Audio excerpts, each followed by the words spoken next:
Maybe you got it, maybe you don't. I tell you, this is a problem. This is a problem. I can't go back all over this again. So most red wines are really geared, being pointed for, made for European style cooking. Most wines are not made for Asian style cooking. That's why it's kind of important that old world wines, what countries are old world? France, Italy, Germany, Spain, Portugal. Their food, well, their food is different, but once again, they're the same culture. New World, what? New World wines, countries. United States, Argentina, Chile, Australia, South Africa. Argentina does, actually Argentina makes a lot of wines now, that's for sure. So we've got old world wines and new world wines. Where does Asian wines fit in? That, I think, will be a new category. Now it's not. And China is producing a lot of wine right now. But it takes years. You saw it in France. The vineyards, the roots themselves are really, really old. It takes a long time to get a good, great vineyard, viniculture going. It takes, I don't know how long, but it's going to take 100 years. But Chinese, Korean wines, what category? They're not new world, they're not old world. It's going to be a new category. It might be just like Asian wines. I don't know. China's a big buyer too. They buy an awful lot.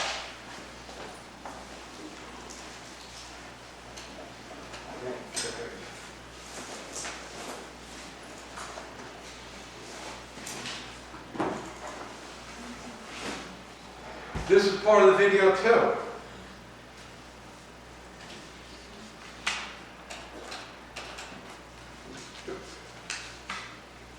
This is actually an alphabetical order.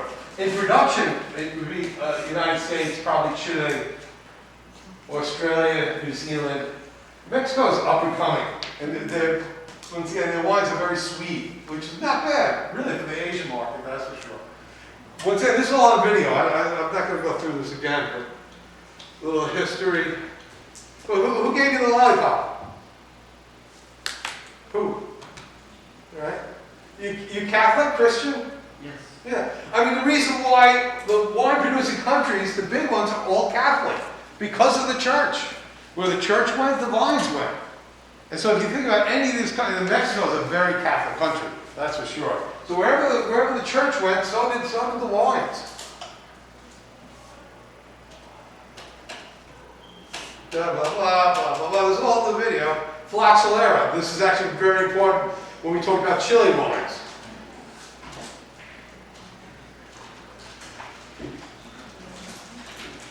The reason I'm going over this is that you have to start thinking about testing. Testing to me is not that these tests are not important really per se, but your studies are. That you have a working knowledge of wine. This is a very simple course, it really is. It's only in the beginning, it's kind of pork chop and new. And then we do country by country.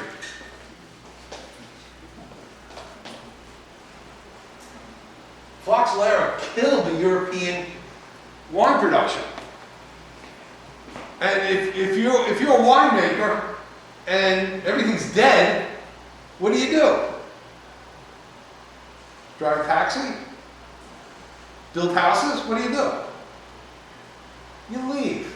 You go to America, you go to Argentina, you go to Brazil, you go to California, you go and you take your skill with you. I'm an Italian winemaker, I go to California, I'm going to start making Italian style wines. And this is how this whole viniculture spread around the European style old world wine spread to the new world. The church brought the grapes, yes, but they didn't bring the skill of the winemakers. But what Phylloxera did, this is called Phylloxera, the little bug, killed all the Vitis vinifera in Europe. But the American vines were safe from it, because of the ocean and other factors, other reasons. So I'm a French winemaker, I cannot make wine in my country, I go to Canada, and I start making Canadian wines. I start going to making American wines, or South American wines, or Australian wines, and a lot went to Australia.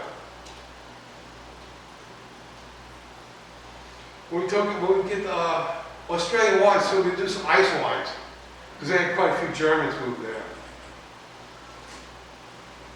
So what really it did is before America, Australia, they made wines, yeah, but not really good wines. Nobody ever thought twice about it. But when the winemakers went to Australia and started making quality wines, all of a sudden the prestige of New World wines went up very, very high. People start drinking it.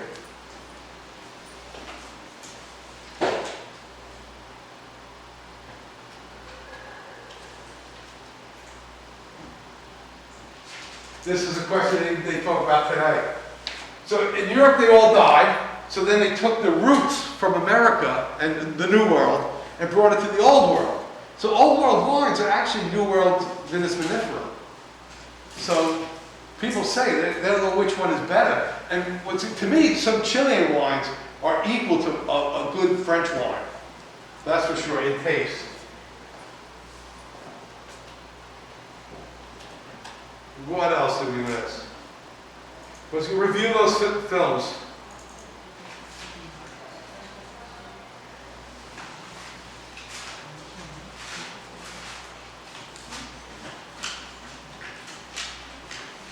I personally like Chilean wines for home use. Floxolera, Cabernet Sauvignon Merlot. What are they? Anti-grapes. When we talk about it, and those are the ones you're going to see the most of. Interesting shaped country. And what's here is mountains. So the terroir, I don't know if we did talk about terroir. Not yet, okay, yeah. Terroir is the land, the climate, the water, the rainfall, what makes the weather in a place, that type of thing. So they have well, down here is really, I don't think there's anything down here. But up here, there's a lot of the Andes Mountains and stuff, there's a lot of high, cool, dry climate for certain grapes, and the red wine grapes seem to grow quite well there. Most of the grape production, Santiago is the capital, Valparaiso here. Most of the production's in here, and a little up here. This Archipelago Juan Fernandez, that's Robinson Crusoe Island?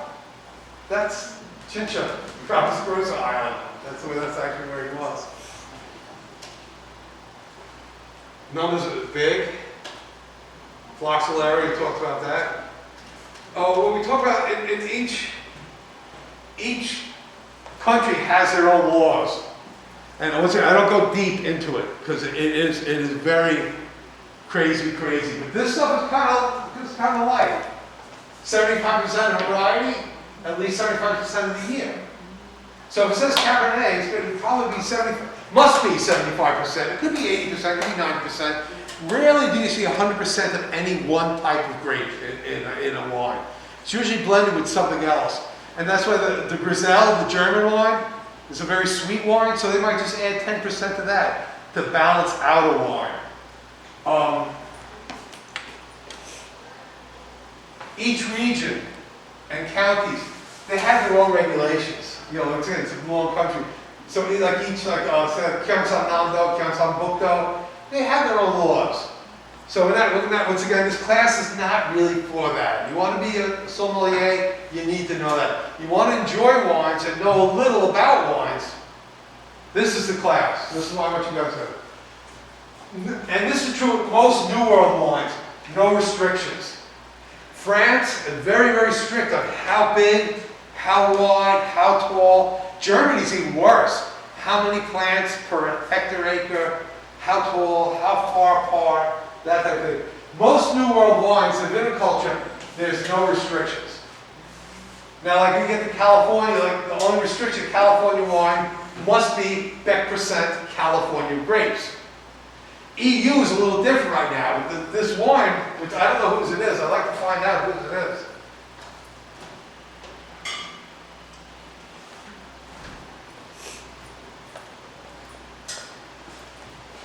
There's some French on it, but it really just says, because it says the bottle in France, but it says what does it say? EU. Yes, this is European wines. So this is bottled in France, but it doesn't say made in France. So this is a new thing. You pick this up, you look at it, see all the French writing on it, it's like, oh, French wine, that's their name. But grapes probably came from Romania or something, somewhere else. Maybe we'll try something like that. I don't know. See how this cork bulges? Yes, it should be flat. It shouldn't. This cork's bulging out, so I don't know. It gets too hot, these corks will move. So once again, when you talk about old world wines in EU, it's a whole new. The law, LAW, is really different, and they don't know what to do yet.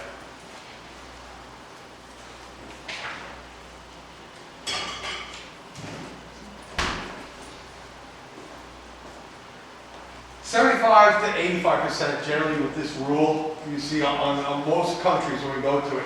Most countries like that. Almost every Chile wine says reserve, reserva, and it means nothing. It just looks, guys, and you see, oh, reserve. They can put a lot of things on labels, like special, but in Spanish, especial reserva. You look at that, go, oh, that must be a good wine. But it really has no legal definition. It doesn't mean, where in German wines, when they have their classification, and it'll say reserve, means it is special.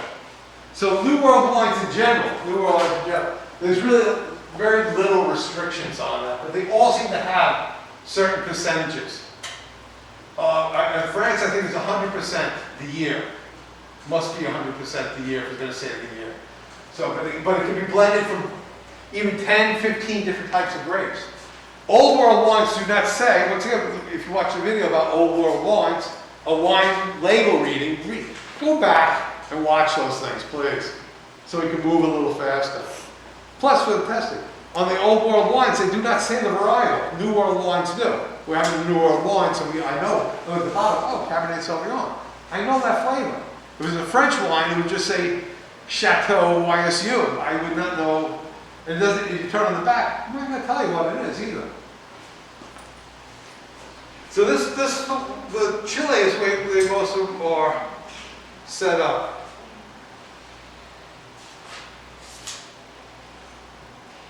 Yeah, I did get a Chardonnay, a less distinctive. The Chardonnays are kind of, they do make good red wines. They don't do good white wines. But I did order it because I was going to even taste that with the red wine. But since I wouldn't have extra wine, I'm going to save it for, I think, probably California. We'll taste it against California. They've been making sparkling wines for a while.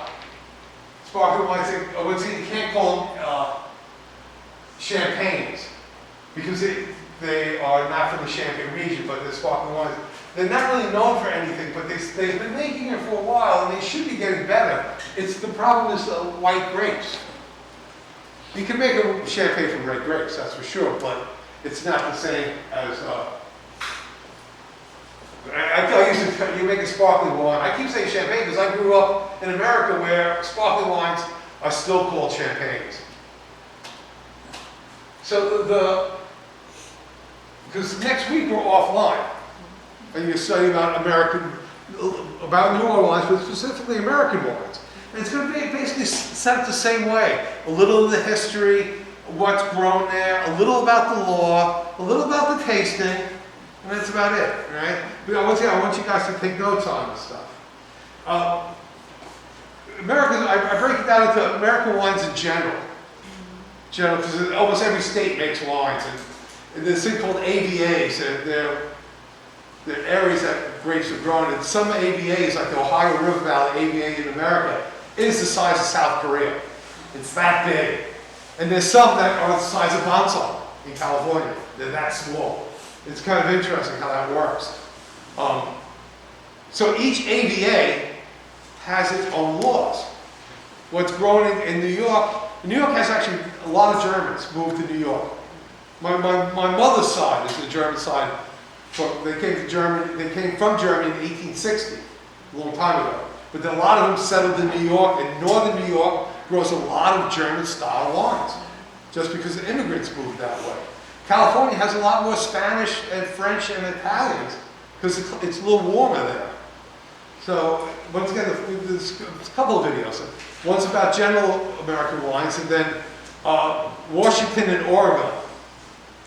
You have California, Washington, and Oregon. Those three states are the big wine producers, and Washington and Oregon are becoming more and more. Their wines are becoming very favored. What do you think? Washington and Oregon are states, like California and New York. They're big, big places. Their wines are okay, but now their wines are becoming great. Not just good, they're becoming really, really good. Why? What do you think? Global climate change.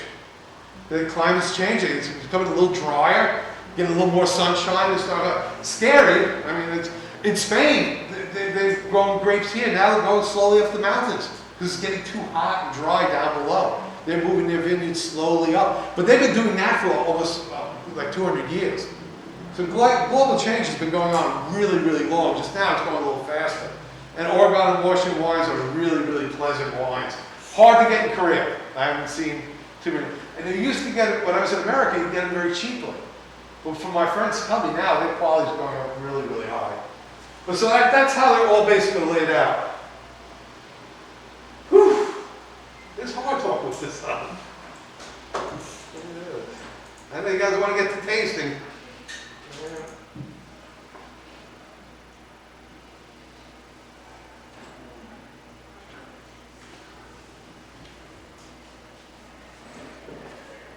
This is on the video. So once again, if you don't have it, then go there. Fortified wines, medium full body wines, light body wines, dry wines, or is it sparkling and sweet. If you notice, it's a very narrow temperature. So, once again, sommelier, you must drink it this or that. To me, when you bring everything down to, well, this is to get down to Celsius. If you bring things down to like 10 to 8, regardless of red or white, to me it's fine. I chilled the red wine for you guys because it's not so tannic. Because I know I've done this guys before. I give you a room temperature red wine now. You're not going to like it. You're probably not like it even chilled the first time. Once again, when we talk about tasting, the first time you have, who's drank red wine before? Cabernet Sauvignon before? Have you had any wines before? Gloria? You've had wine. No? Any of you guys? Yeah. It's like when I ate Denjon the first time. You're not going to like it. But once you take the second or third sip, the soul, the alcohol opens up and you're like, oh, this is not so bad. But I guarantee you, the first ones you're going to taste it, oh. And this is New World wine. New World wines are known to be a little lighter. So once again, sommeliers talk about like this. I really talk anywhere in Celsius between 10 and 8. But never put ice in a wine. Autumn, don't do that. People laugh at you. They'll laugh. The 7 S's. Right, so we're going to pour it. We're going to see it, swirl it, look at the color. Once again, we look at color a little differently. This is going to be difficult for us. Sniff, which is called the nose. You have a glossary. I gave you a glossary too. Maybe I'll print that out. I might print it out. Sip, slurp, swish, swallow. Once again, in practice, it's better. The 4 B's. That was on the wine labels, right? The birthday, the type, where it's from, and who made it. Pretty simple. But if you look at a label, though, it's kind of pork chop. It's kind of, everything's all, and everybody, you can put it anywhere they want. So it doesn't, there's no law on that. Did you copy this down? Did anybody have this in their notes? You do? Anybody else? This is the words we're going to be using. You kind of have to know this. Because if I say bouquet, the difference between aroma and bouquet, aroma is one smell, a bouquet is many. You know, like a wedding bouquet is many flowers. So that has many smells. But an aroma, one smell. And we're going to smell, I guarantee we'll have smoke, tea, and even coffee in today's wine. That's going to be the smell we're going to get. We're going to get that out of that, and we're going to get out of that. And put that all together, that becomes the bouquet.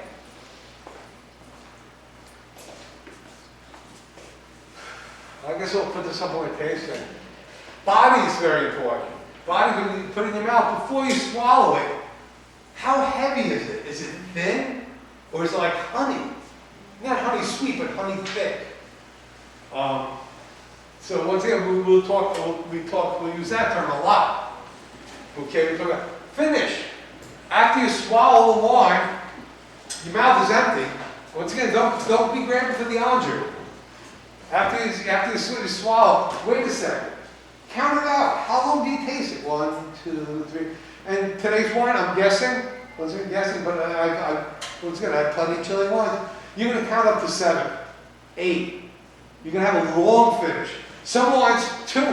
You drink, you swallow it, the taste is gone. It has no finish. But once again, that's a term we need to know. Legs, I think you see, you spin it around, you see what comes down, the droplets of, and generally that has to do with alcohol, how much alcohol. Today's wines are almost all the same. They're all 12 to 14%, maybe 11 sometimes, but never really higher than 14%. So, but in old times, before original sommeliers, legs were very important to tell the alcohol level. And you'll see it. Length and finish is the same thing. Well, it's the same. The finish is long or short. The length is by time. I counted 6, I counted 7, 8. That's the length. But the finish generally is long or short, non-existent, medium. Mouthfeel and body have the same thing, but body is weight. Mouthfeel is a general thing. And you say, oh, it has a good mouthfeel or a bad mouthfeel. It could have a heavy body or a light body, but doesn't mean it's going to be good or bad when you come to mouthfeel. Nose is the term they use for aroma. Oh, it has a big nose, a big smell. A small nose, small smell. So that's the wine tasting term. So once again, you're out with your friends. And once again, now at your age, you don't go out with friends and drink wine that much. And nobody goes out and drinks now. But 5 years from now, you go out there and you guys have a bottle of wine. You go, oh, this has a great nose. People are going to go, oh, you went to school, didn't you? Well, you were awake. That's the point. Palate is the top of the mouth, but it has to do with the taste. Once again, if you like it, it has a great palate. It's a wine tasting term. Quaffer is a wine that, once again, the White Zinfandel, which when I get to California, it's a quaffing wine. It's a drinking wine. It's a fun wine. You know, it's not so it's more like you go out with your friends and you sit down and you drink. A quaffing wine is a good wine. Doesn't necessarily mean expensive or cheap. It's just something that's a little lighter and more for drinking, more for fun type of thing. Go back once again to the videos. The wine chart. I have two tasting papers here. Right? This one I used to use. This one I used to use. Everybody's going to get one of them. But the category is a little rough. To me, not as good as something like this type of tasting. This is a new one I'm doing now. But I have these printed on the back of these. So,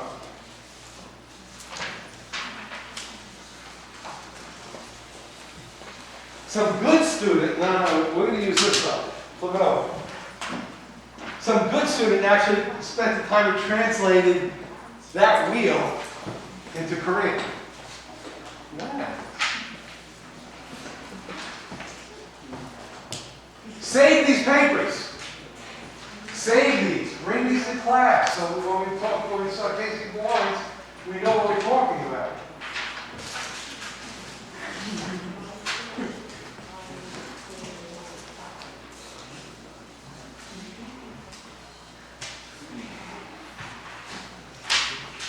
You can look at this side, but we're really going to use this side.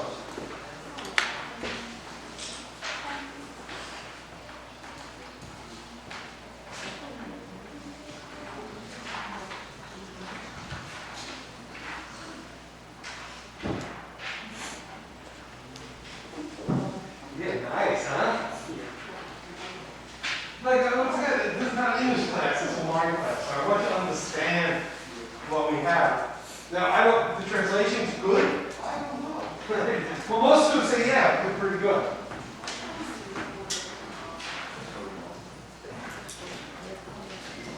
And if anybody wants to do a new translation, please tell me. I'll give you a blank one. You can do it too. A better one. Pungent, strong. Like Sicho. Pungent. Ooh. Now,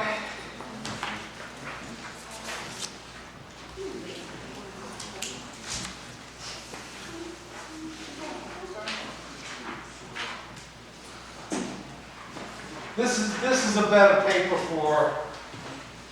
Once again, save these, and this has enough for 6 wines. We'll probably do 8 or 9 wines.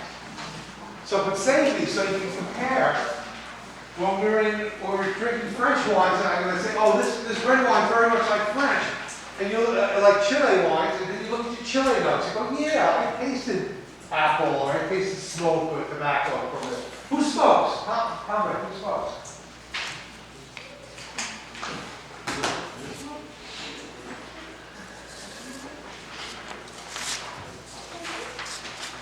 Now, in the video, they talk about super tasters. Girls are super tasters. Most girls are super tasters. Most boys are not. It doesn't mean good or bad. It really just tastes different. And if you smoke, it's really different.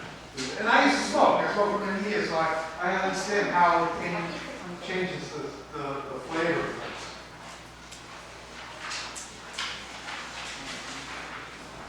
Once again, save these papers. I have extras. I have extras, but once again, I don't want you to come into the next class and say, oh, I lost it.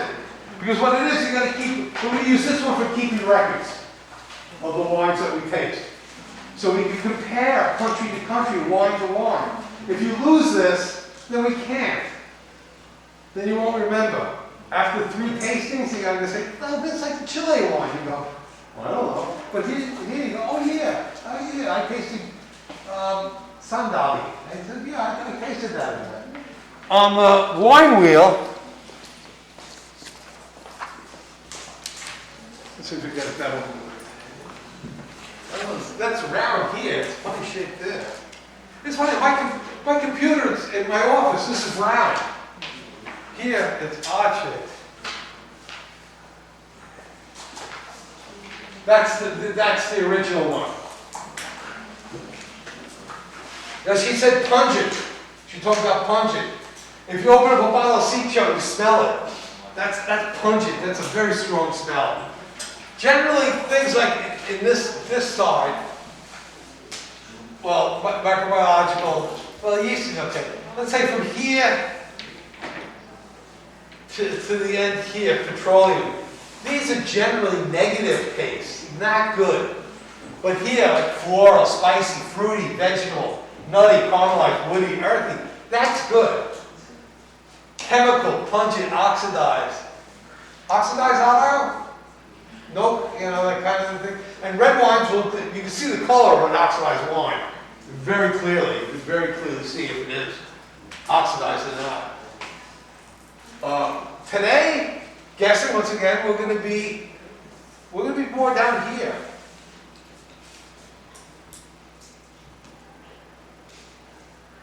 We're going to probably see chocolate, oak,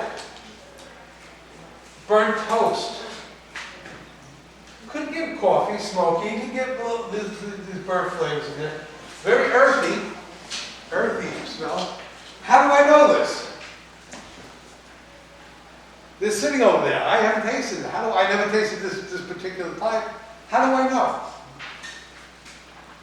From drinking wines many times. And that's the only way you're going to really understand wine, is not just here. Go home, do some homework. Go to Megamart. Look at a bottle of wine, take it home. And try to apply, like I said, we're not using this because I think it's a little too pork chop. We're going to just go with a simpler form. Because you know what it is? This is really made for Western taste. I can use this quite well, but I realize that Korean students have a hard time using this. Because we taste differently. We really, really do. So that's what makes this challenging and difficult. This is just a little simpler. A simpler type of wine. Well, once again, you keep your notes on it, and that's fine. You can put the 4 V's in there, which we'll talk, once again we'll do. This actually was made for a copy of the wine label. You know, the 4 V's and your notes, plenty good. You can use this top box for any kind of special. I like it, I don't like it. It's bad, it's good. Those are the words we're looking for. Now, but I don't want you to say this is all bad because it's your first time. Really, a lot of you guys are going to think this is bad. The first sip is rough, okay? Setup. Okay, no, more paper.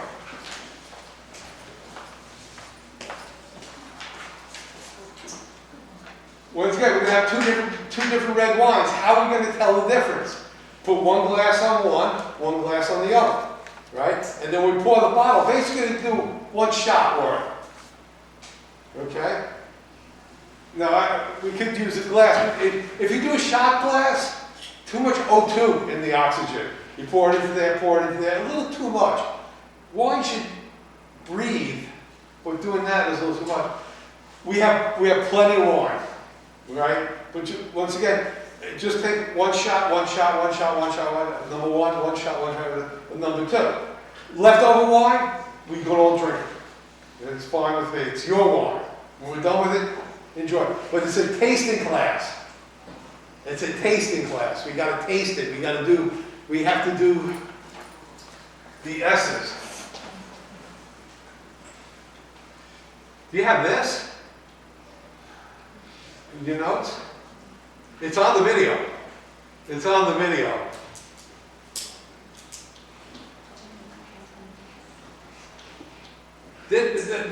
These are important. These are important, but not so much when we're tasting. This is like, the first list is up here, the second list is down here. You know what I mean? But this is important, and I would suggest getting it in your notes. There's things like tannin.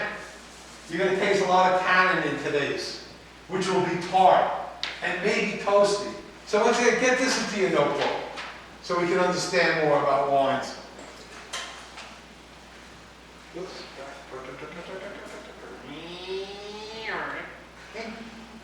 Yeah. Oh, the V's. Let's have the V's on it. Oh, there it is. Okay. So what I want you to do is take one of these papers and get 2 wine glasses. I need some people to help cut up some fruit. This will be our anjou, apples and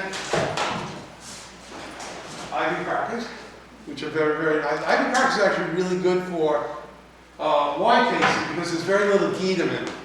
If you get like other crackers, it's like, you like them?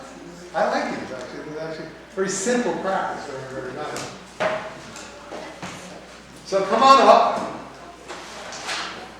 Grab a paper, grab 2 cups.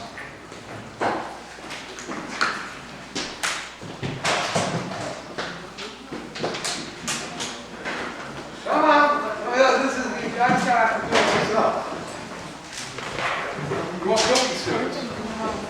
Grab some. Cups.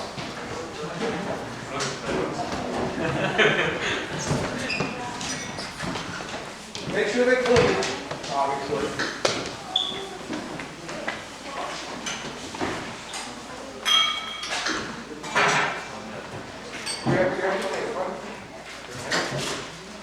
Each person grab a cracker.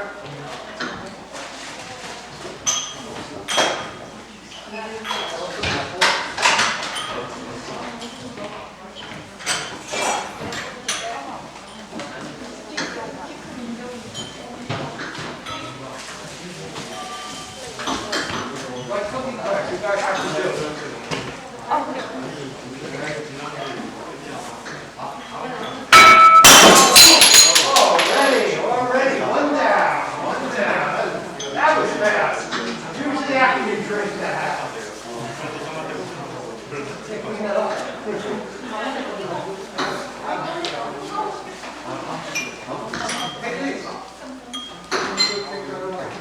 apples. 저기서 보여야 돼. Take a look.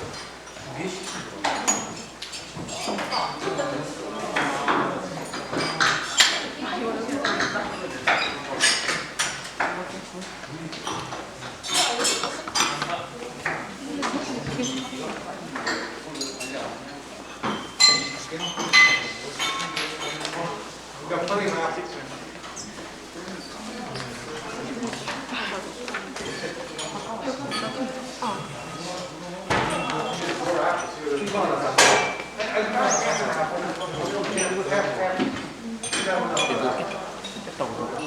맛있어.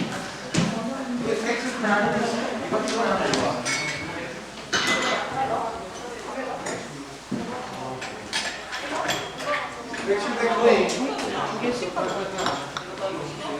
이건 언제 왔어?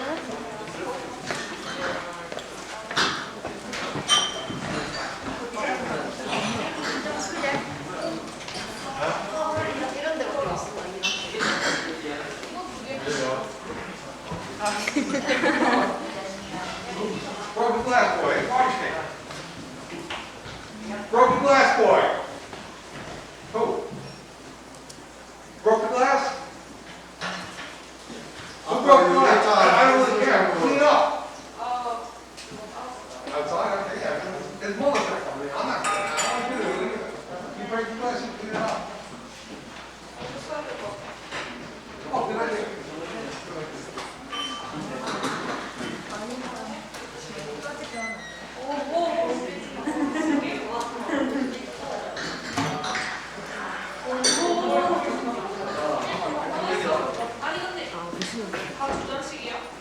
Professor, Yeah. Apple one. Take Something like this. Here, we got plenty of apples. A lot of apples. I ordered for 24 students, so we have 18. So we got extra crackers, extra fruit.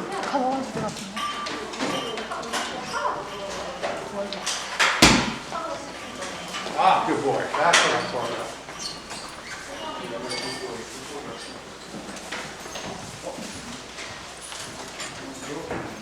So it should look,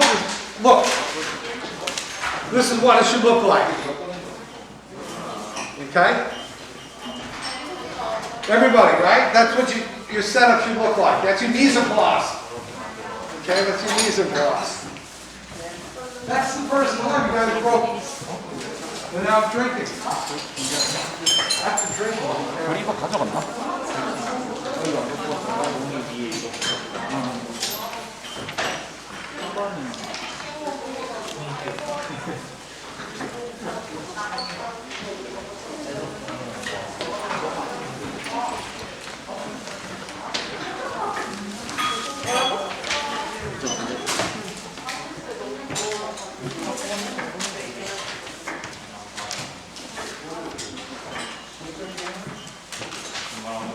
종이 없는데?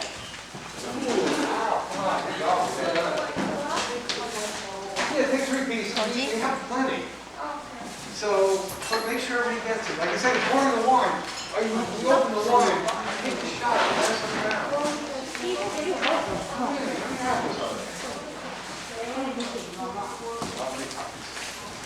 이거 이쑤시개랑 사과 3개씩 가져가세요.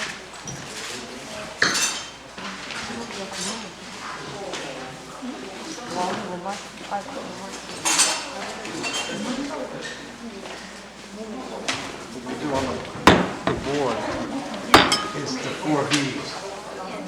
For the vintage, variety, vineyard location, and vintner. There's 1, 2, 3, 4. I'm going to make copies of you for that.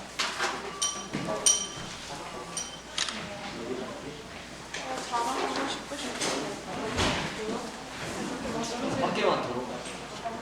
안에는 기들. 나도 내장 아니, 아니. 시주요? 찍찍해서 이게 진짜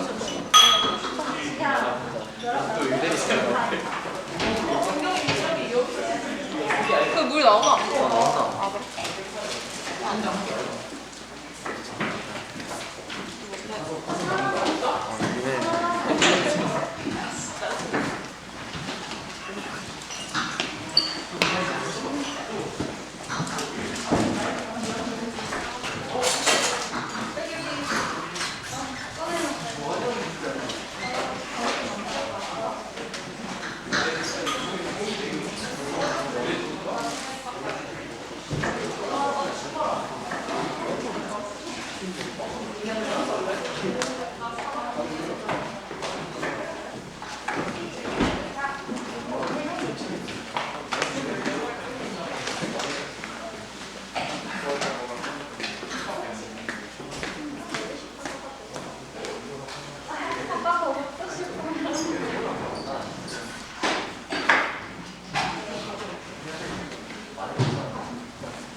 사과 세개 하나씩 드릴게요.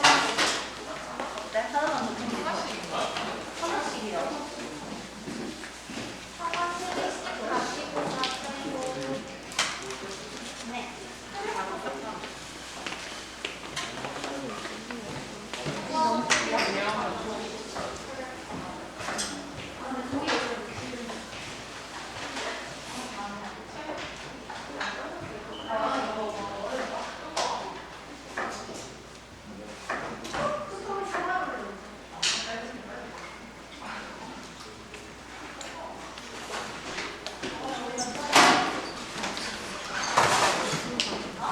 Who needs?